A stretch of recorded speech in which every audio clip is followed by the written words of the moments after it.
आज 28 सितंबर का जो द हिंदू का पैसेज है, जो हमारा एडिटोरियल है, उसमें आज हमारे एडिटोरियल साहब ने एक बहुत गंभीर मुद्दा उठाया है, जो अभी पिछले दिनों देखा हमने समाचारों में भी छाया हुआ था। उत्तराखंड में जो जोशीमठ डिस्ट्रिक्ट है, जो जोशीमठ जगह है चमोली डिस्ट्रिक्ट की, उसमें देखा होगा कि कुछ घरों के नीचे बैठने और धंसने की और क्रैक्स आने की शिकायत आ रही थी। तो उसी चीज़ों को देखते हुए आज कुछ चिंता और कुछ अपने विचार प्रकट किए हैं। तो यहाँ पे हम देखते हैं जो उन्होंने कहा है, जो टाइटल बनाया है वो आज के एडिटोरियल का है, ड्राइंग द लाइन, यानी कि एक लाइन खींचना। अब वो कौन सी लाइन खींचने की है उसकी बात करते हैं। देखो यहाँ पर वो एक सब टाइटल बनाते हैं कि इंफॉर्मेशन एड्स, इंफॉर्मेटर नेशन क्या करती है, हेल्प करती है किसको, पब्लिक सेफ्टी को, and is not a trigger, और ये ट्रिगर नहीं है पैनिक का, यानी कि पैनिक को चलाने वाली चीज़ नहीं होती है। ट्रिगर करने का मतलब होता है किसी चीज़ को उकसाना, वहां से प्रेरित करना।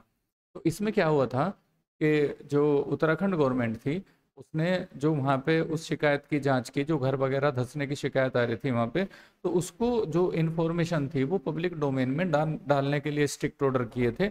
और फिर उसको उत्तराखंड जो हाई कोर्ट है उससे डांट पड़ी सरकार को।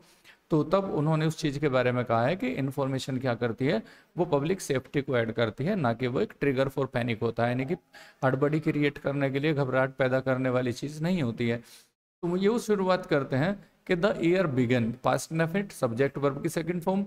इसका मतलब है ये साल शुरू हुआ था with a calamitous note. Calamitous, calamity, पिछले वाले हमारे कल के एडिटोरियल में भी आया था शायद ये वर्ड, क्लैमिटी। क्लैमिटी का मतलब होता है कोई आपदा, कोई ऊपर से आई आफत। तो जो क्लेमिटस नोट पे खत्म हुआ था, और वो क्लेमिटस नोट क्या था, रिपोर्ट थी दैट द टेम्पल टाउन, जो मंदिरों का हमारा नगर है Joshimath, in the Chamoli district, और उत्तराखंड, यानी कि इधर से पढ़ते हैं उत्तराखंड के चमोली डिस्ट्रिक्ट में जो जोशीमठ टाउन है, जो टेम्पल टाउन कहा जाता है, वहाँ की रिपोर्ट थी कि वो वाज सिंकिंग, कि वो क्या कर रहा था, वो डूब रहा था, नीचे बैठ रहा था। सिंक का मतलब नीचे बैठना होता है, डूबना। अब यहाँ पे चलो मैं दो तीन चीज़ें और क्लियर कर देता हूँ आपके लिए। सिंक, सिंक का मतलब कोई चीज़ डूबना। जैसे एक शिप आ रहा है मान लिया पानी के अंदर, और वो ऊपर से नीचे चला जाता है, तो इसे बोलते हैं सिंक, डूबना। एक होता है ड्रॉन। कई बार एसएससी वगैरह के एग्जाम में ये चीज़ें प्रॉब्लम क्रिएट करती हैं। तो जो ड्रोन होता है, ड्रोन का मतलब होता है जैसे कोई आदमी पानी के नीचे चला जाता है, और डूबने से भी ज़्यादा उसका मतलब होता है डूब मरना। जैसे हवा की जगह जब वो वाटर इनहेल कर लेता है और सांस घुटने से वो मर जाता है, उसको बोलते हैं। तो ड्रोन का मतलब होता है पानी में डूब के मरना। अगर कहीं लिख दे वो शिप ड्रोन्ड इन द रिवर, तो उसका मतलब ये नहीं होता जहाज डूब के मर गया था, तो उसके लिए सैंक होता है। तो यहाँ पे होता है कि वो सिंक कर रहा था, नीचे बैठ रहा है। एंड द क्रैक्स, और जो दरारें हैं, हैड अपीयर्ड, वो सामने आना शुरू हो गई थी on the residential and commercial structures, यानी कि वहाँ के जो रेजिडेंशियल जो घर थे, जो होटल्स वगैरह थे, उसमें क्रैक्स दिखने लगे थे। तो this prompted A humanitarian crisis, और इसने प्रॉम्प्ट किया, यानी कि तेजी से चलाना किसी चीज़ को प्रॉम्प्ट होता है। जैसे हम बोलते हैं उसने उस ऑफर को प्रॉम्प्टली एक्सेप्ट किया, यानी कि बहुत ही शीघ्रता से, बहुत तेजी से दिखाते हुए उसे उसने एक्सेप्ट किया। तो इस चीज़ ने प्रॉम्प्ट कर दिया था ए ह्यूमैनिटेरियन क्राइसिस, एक मानवीय संकट ला दिया था इसने, विद पीपल, लोगों के साथ, फ्लीइंग, भागते हुए। तो मानवीय संकट कैसा, लोग थे उसमें, फ्लीटिंग, भागते, फ्लीइंग, वहां से भागते हुए। फ्ली का मतलब होता है किसी चीज को छोड़ के चले जाना, कहीं से डर के मारे, डर से चले जाना। और उसकी सेकंड और थर्ड फॉर्म होती है फ्लैट। तो लोग क्या कर रहे थे, भाग रहे थे। एंड टेकिंग रिफ्यूज, और क्या कर रहे थे, वो शरण ले रहे थे इन द टेंट्स में और ओपन स्पेसिस में। देखो अब ये REFUGE, ये रिफ्यूज शरण होता है। और अगर हम REFUSE कर दें, रिफ्यूज, तो इसका मतलब होता है किसी चीज को ठुकराना, यानी कि आपने उस चीज को क्या कर दिया, ठुकरा दिया। तो रिफ्यूज और रिफ्यूज कौन सा वर्ड होता है, ये थोड़ा सा स्पेलिंग के थ्रू हमें जाना पड़ता है। अब यहाँ पे क्या हुआ, तो एक पैनिक क्रिएट हुआ, और लोगों ने कहाँ शरण लेनी शुरू कर दी, टेंट में और ओपन स्पेसिस में, फियरिंग, डरते हुए, दैट देयर होम्स वुड क्रैम्बल, कि उनका घर भी क्रैम्बल हो जाएगा। क्रैम्बल का मतलब किसी चीज का टूटना, धीरे धीरे चूर चूर होना, टुकड़े टुकड़े होना। तो जैसे उन्होंने देखा वो प्लास्टर्स वगैरह दीवारों पे से वो टुकड़े छोटे छोटे गिरने शुरू हो गए थे, तो उन्हें डरता था कि वो भी ना गिर जाए। ए प्रोक्सीमेट रीजन, और उसका जो सबसे प्रोक्सीमेट रीजन था, प्रोक्सीमेट का मतलब सबसे नजदीकी, सबसे पास जो मिला, वो क्या था? For the acceleration in the fissures and cracks was attributed, यानी कि जो वहाँ पे एक्सीलरेशन हुआ था, यानी कि जो बढ़ा था, स्पीड बढ़ी थी, जो क्रैक्स आने शुरू हुए थे वहाँ पे, उसको एट्रीब्यूट किया गया था। देखो, एट्रीब्यूट का मतलब होता है किसी चीज का कारण बताना, किसी को, किसी के ऊपर वो कारण थोपना। जैसे हमने कहा ही, ही एट्रीब्यूटेड, उसने एट्रीब्यूट किया किसको? हिज सक्सेस, अपनी सक्सेस को, किसको? टू हार्ड वर्क, यानी कि उसने अपनी सक्सेस को एट्रीब्यूट किया किसको? हार्ड वर्क को, यानी कि उसने अपनी सफलता का कारण हार्ड वर्क को बताया। तो यहाँ पे हम जो बता रहे हैं कि वो जो क्रैक्स हैं उनका रीजन तो जहाँ वो एट्रीब्यूट किया गया था, किसको एट्रीब्यूट किया गया था उस रीजन को?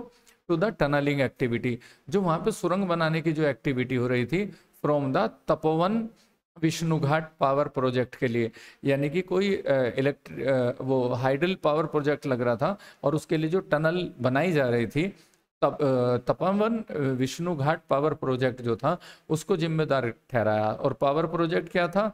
बीइंग डेवलप्ड यानी कि विकसित होता हुआ by the Nainital thermal power corporation there, यानी कि वहां पे जो डेवलप किया जा रहा है किसके द्वारा? नैनीताल पावर कॉरपोरेशन के द्वारा। वर आल्सो कंसर्न्स, और वहां पर क्या थी? कुछ चिंताएं भी थी। ऑन, किस चीज के ऊपर चिंताएं थी? ऑन वेदर, वेदर क्या? ग्राउंड वाटर डिप्लीशन, डिप्लीशन का मतलब होता है कमी, जैसे किसी चीज का धीरे धीरे खराब होना, सड़ना या कम होता चला जाना।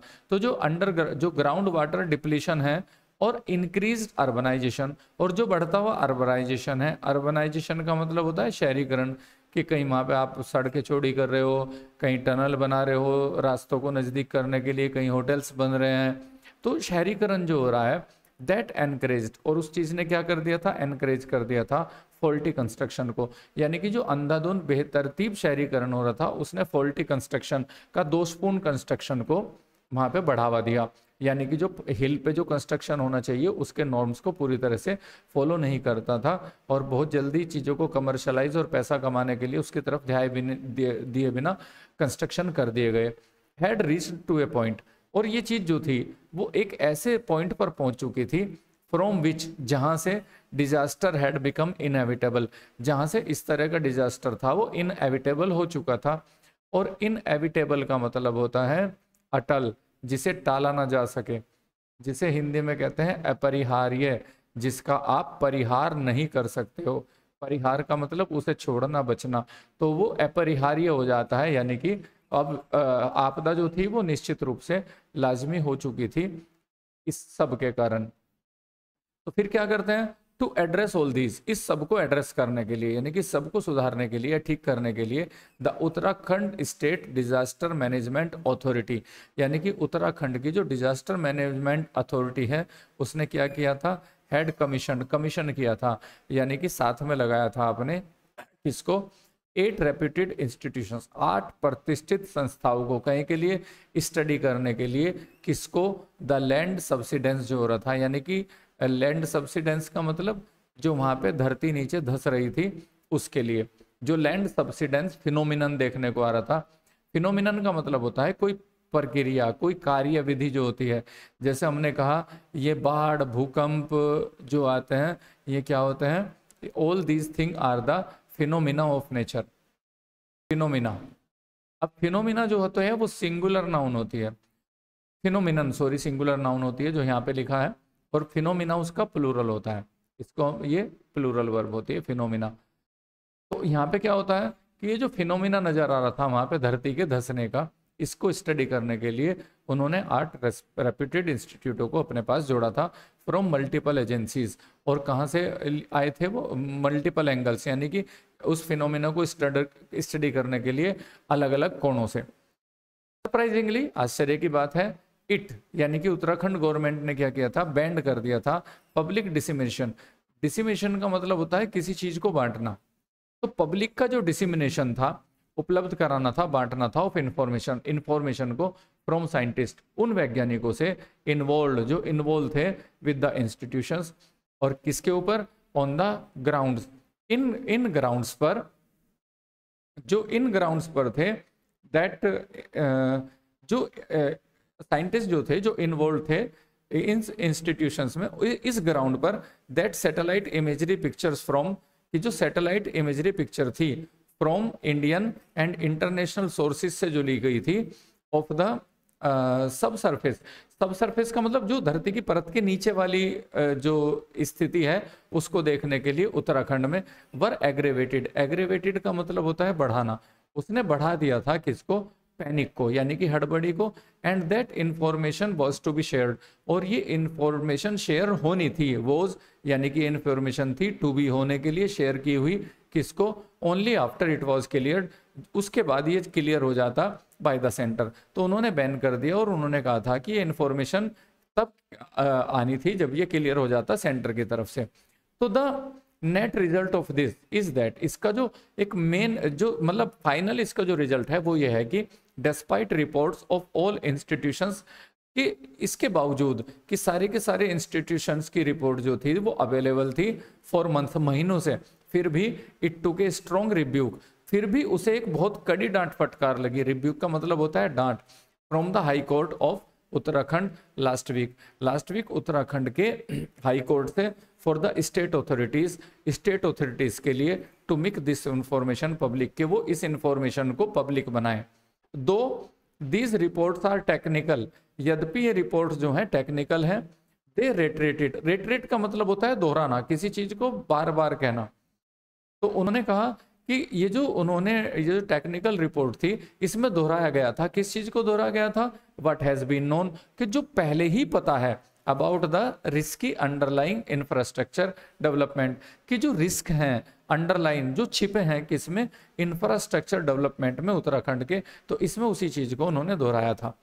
The central building research institute Roorkee, जो सेंट्रल का बिल्डिंग रिसर्च इंस्टीट्यूट है रुड़की का, फॉर इंस्टेंस, उदाहरण के लिए, पॉइंटेड आउट दैट, उसने पॉइंट आउट किया था कि 99% of construction in the region, कि इस रीजन में जो 99% कंस्ट्रक्शन है डिड नॉट कंप्लाई, वो पूरा नहीं करता है, पालन नहीं करता है द मैंडेटरी बिल्डिंग कोड्स को, जो अनिवार्य बिल्डिंग के कोड हैं। The Nainital institute of hydrology Roorkee ने भी अपनी रिपोर्ट में सेड कहा था दैट द नेटवर्क ऑफ, जो एक पूरा का पूरा नेटवर्क है स्प्रिंग झरनों का, ड्रेनेज सिस्टम, निकासी की जो व्यवस्था है, एंड एरियाज ऑफ सब्सिडेंस, और जो ये जो धंसने वाले एरिया थे में इन्फ्लुएंस लैंड सब्सिडेंस, वो प्रभावित कर सकते थे इस जमीन के धंसने को।